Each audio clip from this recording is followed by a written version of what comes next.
Welcome to All the Things, a podcast about you and me. Hi, I'm your host, Lisa Chin. I am a writer and a coach, and I support moms in remembering the truth of who they are. My most passionate truth is that the world needs the real you. That's why I created this podcast, to discover all the things that make us who we are. Because the better we understand ourselves, the more good we can do in the world. So, let's do that together.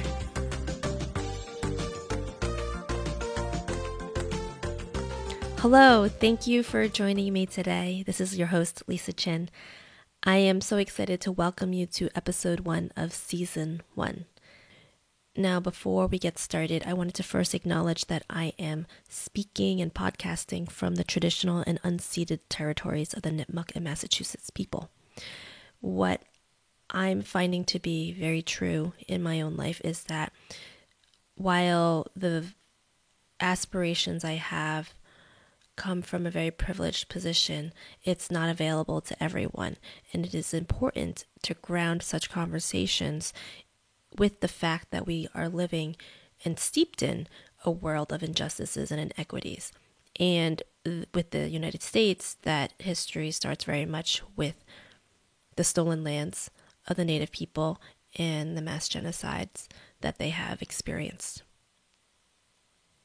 To live an inspired life is to be able to hold two truths at one time. And the two truths I'm holding today are that I am privileged, and I am privileged because of what has happened to the Native people of this land. Now, this podcast is all about an inspired life. It's the way that I live. It is my MO, if you will. And it took me a while to get here, but I've decided today to kind of break down what an inspired life means, because it's truly attainable for everyone, and it doesn't really take too much. It's not rocket science, let's just say. The first part to living an inspired life is to know yourself. And knowing yourself allows you to discern what works for you and what doesn't work for you. Because we've been raised in a society and in a life where we have been taught to believe certain things and to like certain things. You know, it starts from the very beginning where they tell you that girls should like pink and boys should like blue, which is absolutely absurd. And then it goes from there, right? That's just the start. And our preferences and our likes and dislikes may actually not be our own and have actually been conditioned within us. So the knowing ourselves part of living an inspired life allows us to first understand like what makes us tick and what makes us happy. If we are to accept a new job, is it truly what we want, or is it what makes most sense in our career path? And now that's not to say that you can't choose something that makes sense for your career path, but it's being able to understand that and knowing that that's why you're making the decision. And that allows for us to move forward and find the things that really light us up if we make choices that don't light us up. And the thing is that there's a lot of gray. It's not black and white. We have to be able to tell ourselves if we're doing something that is good for a certain reason, maybe not for us, but it's good for a certain reason, we need to be able to know that. The next part, after breaking ourselves down and understanding ourselves a bit, and the thing is that's going to be a lifelong practice because there's infinite layers to who we are.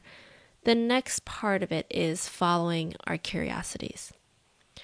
Once we kind of sweep away all the cobwebs and reduce all the noise in our heads, we can then understand what piques our interest, what kind of calls to us. And the thing is, things that are curious to us and inspiring for us don't just come and yell in our faces, "Hey, follow me. This is the thing that you need to look into."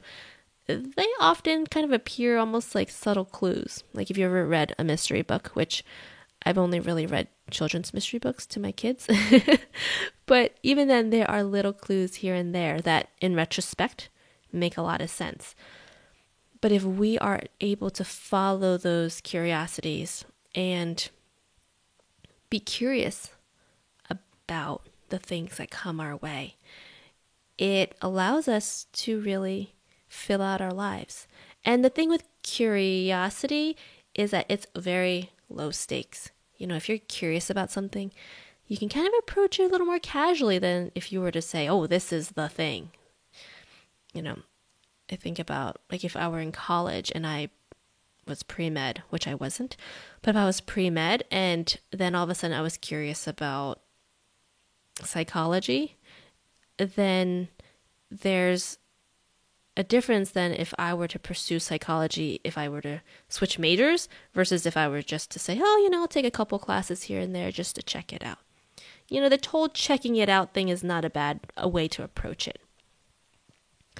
Then lastly, while we're finding ourselves and knowing ourselves and following those curiosities, the final part of an inspired life is that we are creating, we are self-expressing. And everyone is creative and everyone has this ability to create art, really.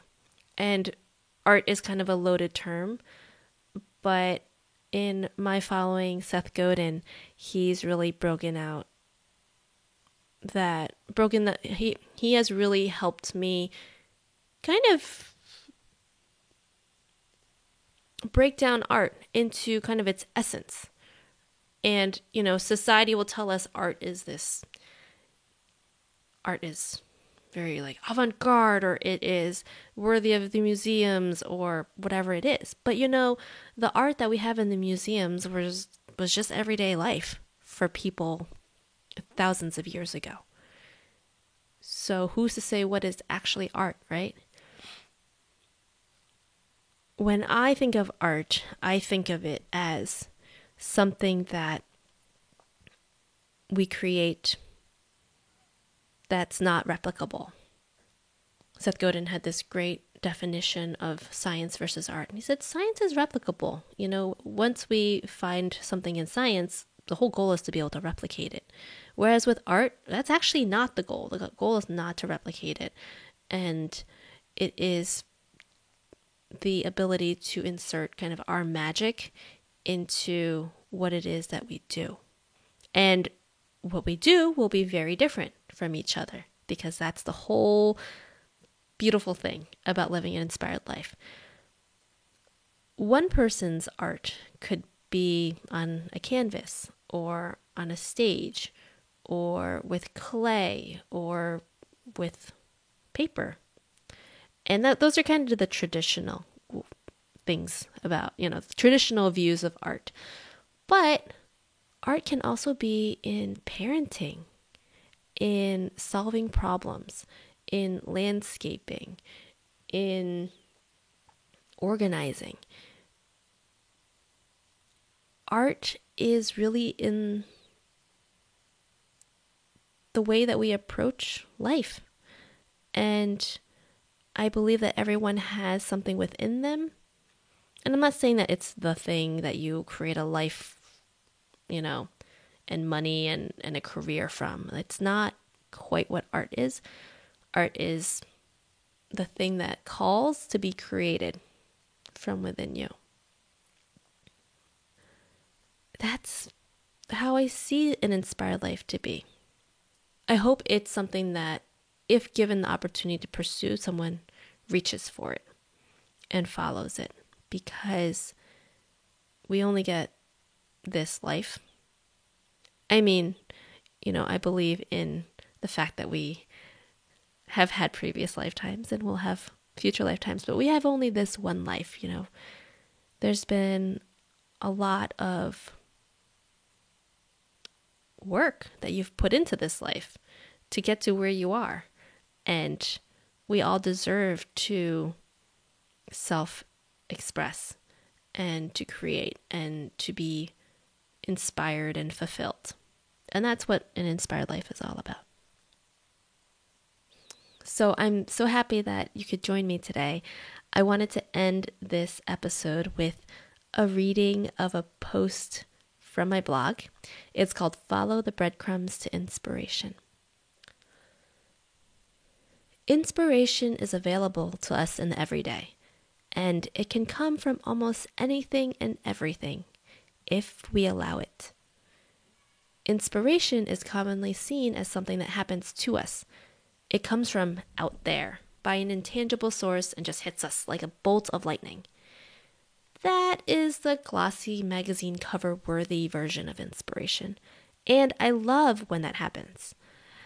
However, inspiration can also be sought.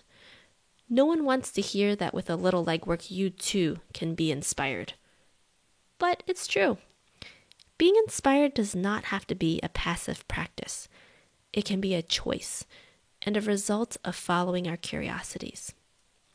What are you curious about? Or what do you find to be curious? What piques your interest? To me, I am most curious about people. Inspiring people are not just those who have done something noteworthy, like write a book, break a world record, or make a scientific discovery. To me, everyone is interesting and inspiring. Everyone has creativity to be expressed, stories to be told, a beauty within, and a significance in this lifetime. In the pursuit of an inspired life, don't wait for inspiration, and don't discount what is right in front of you. Follow the breadcrumbs it is leaving you all the time. If you're looking for them, they will appear.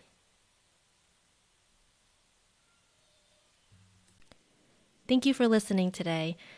Season 1's theme is the people I know, and I am really excited to be sharing some of the inspiring people in my life in this first season.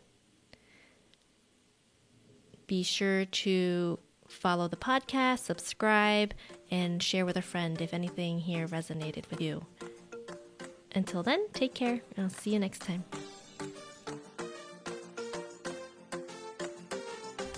Thank you for tuning in today. A great big thank you to Medfield TV for their support and editing this episode. Living an inspired life is a worthy endeavor. Don't let anyone tell you otherwise. Be sure to subscribe in your preferred podcast player for future real conversations. And if any part of this episode made you think of a friend, let them know that they aren't alone in their journey and share all the things with them. If you'd like to stay in touch, hop on over to lisaforreal.com and sign up for my daily blogs. Or find me on Instagram at Reclaiming Motherhood. See you next time.